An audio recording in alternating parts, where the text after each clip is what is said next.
Visakha Gurudwar junction లో HP petrol bunk, Shantipuram junction లో ఒక్కసారిగా ఆర్టీసీ బస్సు ప్రయాణిస్తున్నటువంటి ప్రయాణికులతో దాదాపు 130 మంది ప్రయాణికులతో ప్రయాణిస్తున్నటువంటి బస్సులో ఒక్కసారిగా మంటలు చెలరేగాయి. పూర్తిగా మీరు చూస్తున్నారు కాలిపోయినటువంటి పరిస్థితి. 4 ఫైర్ ఇంజన్లు వచ్చి అదుపు చేస్తే గానీ మంటలు పూర్తిగా అదుపులోనికి రాలేనటువంటి పరిస్థితి. చాలా పెద్ద ప్రమాదమే తప్పిందని చెప్పాలి.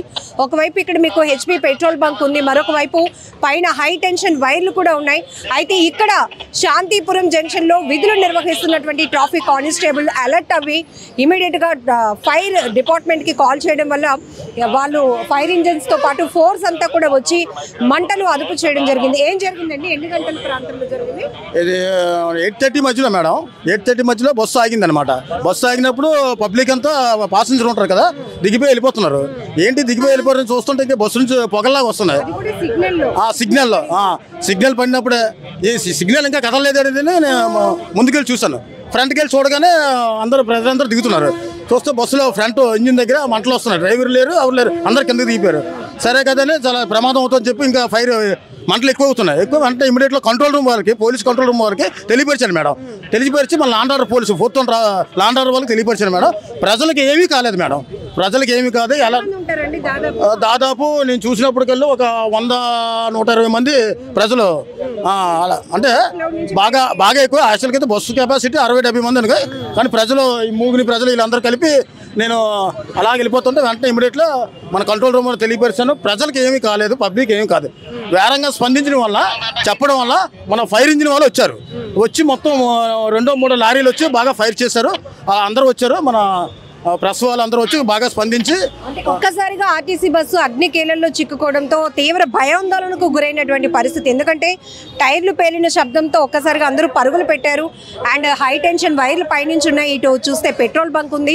ఇమీడియట్ గా కానీ రెస్పాండ్ అవ్వకపోయి కొన్ని కాస్త లేట్ అయితే అదే కొద్దిగా లేట్ అయితే మాత్రం చాలా ప్రమాదం. ఒక బ్లాస్టింగ్ కూడా అయిందన్నమాట టైరు. వెంటనే ఇమీడియట్లీ ఫైర్తో ఆపించాం. ఇది వేరంగా తెలియపరచడం వల్ల కొంచెం పబ్లిక్కి, ప్రజలకి చాలా అందుబాటులో, చాలా ఎవరికి ఏమీ కాలేదు, గాయాలు కూడా అవ్వలేదు, అంతా సేఫ్గా ఉన్నారు పబ్లిక్ అంతాను. కాకపోతే ఆర్టీసీ బస్సు కాలిపోయిందమ్మా. అది విశాఖ గురుద్వార్ దగ్గర ఉన్నటువంటి పెట్రోల్ బంక్ ఆపోజిట్ లో ఆర్టీసీ బస్సు దగ్ధమవుతున్న దృశ్యాలు మీరు చూస్తున్నారు. అసలు ఏం జరిగింది? ఒక్కసారిగా బస్సు ప్రమాదానికి గురి కావటం. కండక్టర్ గారు ఏమైంది అసలు?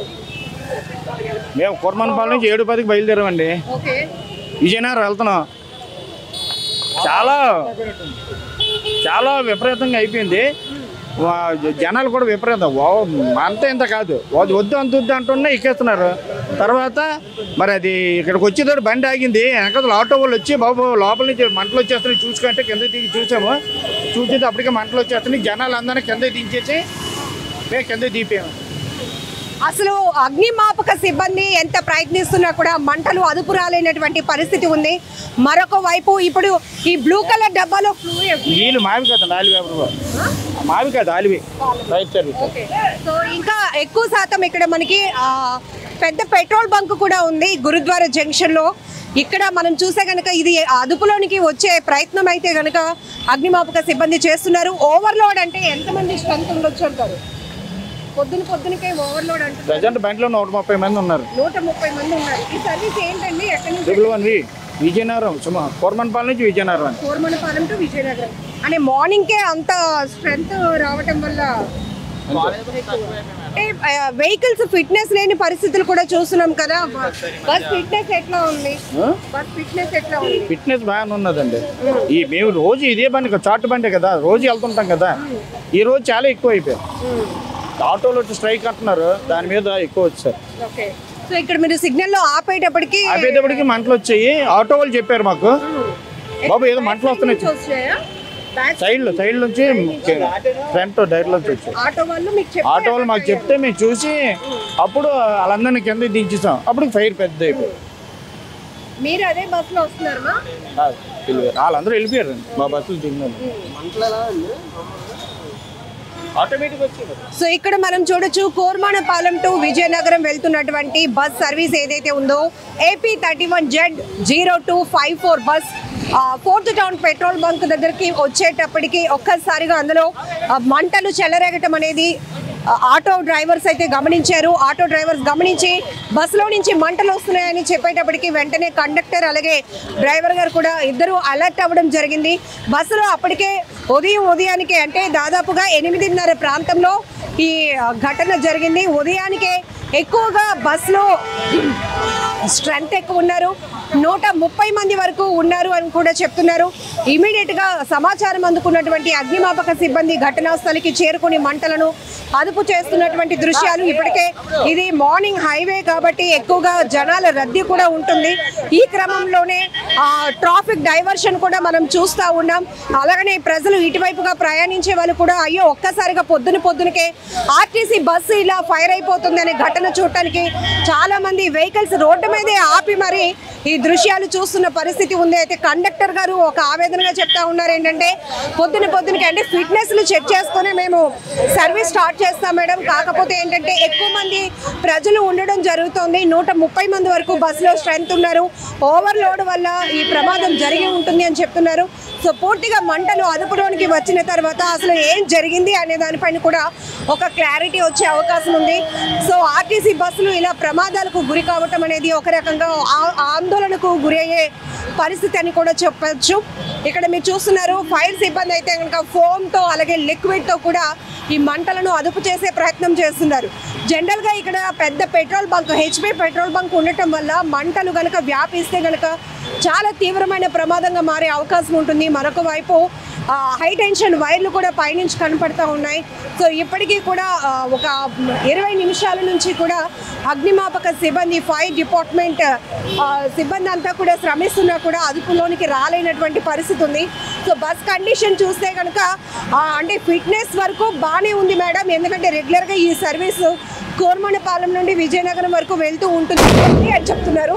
సో మరోవైపు మనం చూసాం ఇప్పుడు పరుగులు పెట్టాల్సినటువంటి పరిస్థితి, టైర్లు పేలటంతో ఒక్కసారిగా అందరూ ఒక బాంబు పేలినటువంటి శబ్దం వచ్చింది, ఒక్కసారిగా అందరూ పరుగులు పెట్టాల్సినటువంటి పరిస్థితి వచ్చింది. సో ఎక్కడ చూస్తున్నారు ఈ ప్రమాదం ఖచ్చితంగా ప్రజలు మాత్రం డైవర్ట్ చేయకపోతే ఇటుగా ఇంకా దగ్గరికి వెళ్ళే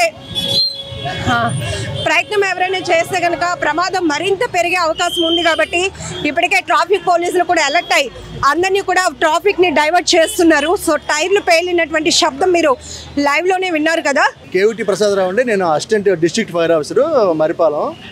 మాకు విశాఖపట్నం కంట్రోల్ రూమ్ నుంచి కరెక్ట్గా 8:30 గంటలకి ఇలాగా మన ఏ సెంటర్ది 4th రౌండ్ పోలీస్ స్టేషన్ దగ్గర గురుద్వారా దగ్గర బస్సు ఫైర్ అవుతుందని మాకు ఇన్ఫర్మేషన్ వచ్చింది sir. Shantipuram junction 4th round police station దగ్గర. వెంటనే మేము మా వెహికల్ దగ్గరలో ఉన్న మరిపాలెంలో మా వెహికల్ ఉంది, వెంటనే మేము ఒక 2 వెహికల్స్ వెంటనే మేము టర్న్అవుట్ చేసాము. వచ్చేప్పటికి ప్యాసింజర్స్ అందరూ బయటికి దిగిపోయారు, ప్యాసింజర్కి ఎటువంటి ప్రమాదం లేదు. వెంటనే మేము మా కార్యక్రమంతో చేపట్టి ఈ యొక్క ఫైర్ టెండర్స్తో ఈ బస్సుని పూర్తిగా తగలబడుతున్న బస్సుని ఆ వాటర్తో పూర్తిగా కంట్రోల్ చేస్తున్నామండి. మ్యాక్సిమం బస్సు కంట్రోల్ అయిపోయింది, ఫైర్ అంతా ఇంకేం లేదు. ఫోమ్ ఉపయోగించి మొత్తం అంతా కంట్రోల్ చేసామండి. ఒక టైర్ మాత్రం పేలింది, మిగతా ఆయిల్ ట్యాంక్ కానీ ఏమి పేలలేదు. Is the cause of fire is electrical shock circuit అని మేము ప్రాథమిక దర్యాప్తులో మాకు తేలిందండి. ఈ ఫర్దర్ ఇన్ఫర్మేషన్ మేము మొత్తం చెబుతాము. ఎలక్ట్రికల్ షాక్ సర్క్యూట్ కొంచెం మ్యాక్సిమం ఇటు బల్లంటికి ఎలక్ట్రికల్ షాక్ సర్క్యూట్ అవుతుంటాయి అనుకోకుండా ఇది ఎలక్ట్రికల్ షాక్ సర్క్యూట్ అయింది. ఆయన వెంటనే డ్రైవర్ అందరూ అప్రమత్తం చేశారు, వెంటనే ప్యాసింజర్స్ అందరూ బయటకు వచ్చారు, దాంతో పెద్ద ప్రమాదం తప్పింది.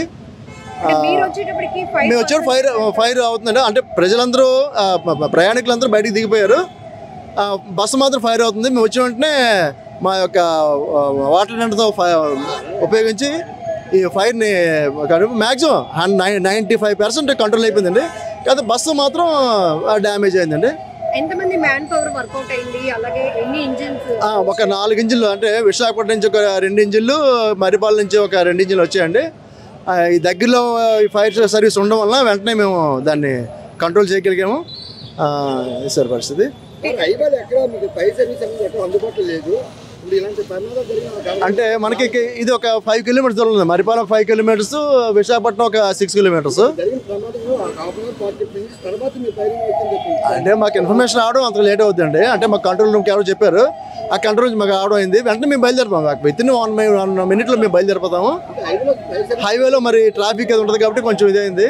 మీరు రాగానే ఆల్రెడీ బస్సు కదండి, మరి ఆయిల్స్ అవి ఉంటాయి, సీట్లు అవి ఉంటాయి కాబట్టి కొందరు తొందరగా అంటుకుంటాయి. మ్యాక్సిమం మేము ఎవరికి ప్రయాణికులకి గాయాలు కానీ చనిపోవడం కానీ జరగలేదు. అప్పుడు బస్సులో ఒక 50 మంది ప్రయాణికులు ఉన్నారని చెప్తున్నారు డ్రైవర్లు వాళ్ళు కదా. అంటే వాళ్ళు చెప్పింది అలా చెప్పారు, 130 మంది ఆ కెపాసిటీ అందలేదు. ఓకే అండి.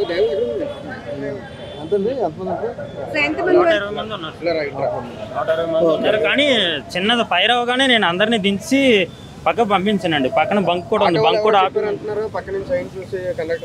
లేదండి. ఆటోలు నేను సిగ్నల్ ఆగేటప్పుడు నా పక్కన ఆగుతాయి కదా, నేను చూసాను. లేదు సార్, నేను చూసి అంత ఆల్ చూసి చెప్పి అంత ఫైర్ అయితే మాత్రం నేను ముందు ఉండను సార్, ఎందుకంటే నాకెందుకు ఫైర్ అయింది. ఫైర్ అనేది అలాగా ఫైర్ అవ్వదండి, కానీ ఎలక్ట్రికల్ కంప్లైంట్ వస్తుంది. చిన్న సర్క్యూట్ అయ్యాక మేము వాటర్ వేసి ఆర్పేసినా ఆగిపోతుందండి. మరి ఇంత ఫైర్ అవ్వదండి. కాకపోతే ఏంటంటే వర్షం పడడం వల్ల మేము సైడ్ రోడ్ల నుంచి అటు నుంచి ఇటు నుంచి వచ్చేటప్పుడు వాటర్ ఎక్కువ తుల్లిపోవడం వల్ల అది ఎక్కువ ఫైర్ అవ్వడానికి కారణమైందండి. కానీ ఎప్పుడైతే ఫైర్ అవుతుంది అనగానే నేను ముందు ప్యాసింజర్ని అందరినీ, స్టూడెంట్స్ కానీ చాలామంది ఉన్నారండి, దించి ముందు సైడ్కి పంపించి బంక్లో 120 మంది ఉంటారు సార్. 120 మంది ఓవర్లోడ్ వల్ల కూడా అవుతుంది. కానీ ప్రజెంట్ అయితే ఎలక్ట్రికల్ షార్ట్ సర్క్యూట్ సార్. బండికి కూడా మొత్తం అది సెన్సర్ సిస్టమ్ అండి, అది మొత్తం వైరింగ్తోనే. స్టూడెంట్స్ ఎక్కువ అండి, స్టూడెంట్స్ కంపల్సరీ బస్సు. ఎందుకంటే అవంతి కాలేజీ, రఘు కాలేజీ, ఇది కోరమనపాలెం నుంచి విజయనగరం అండి. ఎక్కువ స్టూడెంట్స్ ఎక్కువ ఉన్నారండి బస్సు. మంటలు అంటే అప్పుడు టైం 8:30 అలా అవుతుంది మేడం. ఆ టైంకి బండి ఇక్కడ ఒక 2 నిమిషాల ముందు చిన్న స్మెల్ వచ్చింది. సిగ్నల్లో ఆపాను మేడం. సిగ్నల్లో ఇంకా నాకు గ్రీన్ ఉంది కానీ దగ్గరలో ఇంకా ఆపేసాను. ఆపేసి స్మెల్ వస్తే కండక్టర్ గారిని దిగి చూడమన్నాను. స్మెల్ వస్తుందో ఒకసారి చూడండి అంటే ఆయన కిందకి దిగి చూశారు. చిన్న మంట వస్తుందని చెప్పగానే ముందు ప్యాసింజర్లు అందరినీ దించేసి సైడ్కి పంపించి తర్వాత వాటర్ వేసి చూశాను మేడం, ఆగలేదు. ఈలోపు అలా ఫైర్ ఎక్కువైపోతుంది. పాయింట్లో కానిస్టేబుల్ ఉంటే వెంటనే వచ్చారు. వస్తే ఇలా ఫైర్ అయిపోతుందంటే ఫైర్ ఇంజిన్కి ఫోన్ చేశారు. ఇప్పుడు వచ్చారు మేడం, ఆర్పుతున్నారు అంతే. ఎవరికి జనాలకి ఏం కాలేదు. వెంటనే చిన్న ఫైర్ రాగానే జనాలందరినీ దించి పక్క పంపించాం మేడం. సర్వీస్ ఇది కోరమనపాలెం నుంచి విజయనగరం వెళ్ళే బస్సు మేడం, 111V. అంతే మేడం. అంటే 120 మెంబర్స్ అలా ఉన్నారు మేడం. అంటే వర్షం పడ్డది కదా మేడం, వర్షం వల్ల ఈ అక్కడక్కడ గొయ్యలు ఉంటే వాటర్ తుల్లిపోద్ది కదా, దానివల్ల వైర్లు ఫీజులు అవి షార్ట్ సర్క్యూట్ అయ్యి అలా అయింది మేడం. ట్రావెల్ అయినా ఎప్పుడు ప్రాబ్లం రాలేదు. అంటే వాటర్ వల్ల, వర్షం వల్ల ఇది వైర్లు తడి తగలగానే ఆటోమేటిక్గా షార్ట్ సర్క్యూట్ అయిపోయింది మేడం, అంతే. హెవీ లోడ్ కూడా కారణమే మేడం, కానీ హెవీ లోడ్ అనేది ఎప్పుడూ ఉంటుంది మేడం ఈ బస్సు. రెగ్యులర్గా మీరు ఆర్టీసీలో ఉన్న సిచ్యువేషన్స్లో ఫిట్నెస్కి సంబంధించి కూడా చాలా కంప్లైంట్స్ ఉన్నాయి. ఇది చాలా లాంగ్ ట్రావెల్ అవుతుంది. ఇప్పుడు కోరమనపాలెం టు విజయనగరం అంటే ఎన్ని కిలోమీటర్స్ మీరు జర్నీ చేయాల్సి ఉంటుంది? అంటే 75 కిలోమీటర్లు ఒక సైడ్ కాదు, 75 వస్తుంది. అలా డేకి ఎన్ని ట్రిప్స్ అండి? డేకి 2 ట్రిప్లు మేడం, అంటే 300 కిలోమీటర్లు. 4 సింగిల్ అండి. హెవీ లోడ్ ఎప్పుడు ఉంటుంది మేడం, ఎక్కడ కూడా గ్యాప్ ఉండదు మేడం బస్సు. ఆటోల్ స్ట్రైక్ అన్నారండి, దాని మీద ఇంకా ఎక్కువ పెరిగిందండి. ఆటోల్ స్ట్రైక్ అని అన్నారు, దాని మీద ఇంకా జనాలు ఎక్కువ పెరిగారు. అందువల్ల విపరీతం లోడు 130 దాటిపోయారు. దీని కెపాసిటీ 65 యాక్చువల్గా.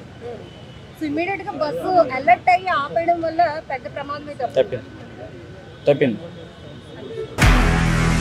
నిజంగా ప్రస్తుతం ఉన్నటువంటి సమాజం దేనికి ప్రయారిటీ ఇస్తుంది? ఆర్థిక సంబంధాల చుట్టూ మాత్రమే తిరుగుతుంది. మళ్ళీ ఎన్నికలంగానే చాలా విరక్తి కలుగుతుంది. మంచి అనిపిస్తుంది కదా, లేడీస్ కూడా ఛాలెంజింగ్ జాబ్స్ చేసినప్పుడు చాలా బాగుంటది. ట్రాఫిక్ అసిస్టెంట్స్ గా నియమించిన ట్రాన్స్జెండర్స్ అందరితో సాల్యూట్ చేయించుకుంటున్నారు. ఫుడ్ డెలివరీ ఇవ్వటానికి వెళ్ళినటువంటి డెలివరీ బాయ్ అనిల్ పై కళ్ళ ముందు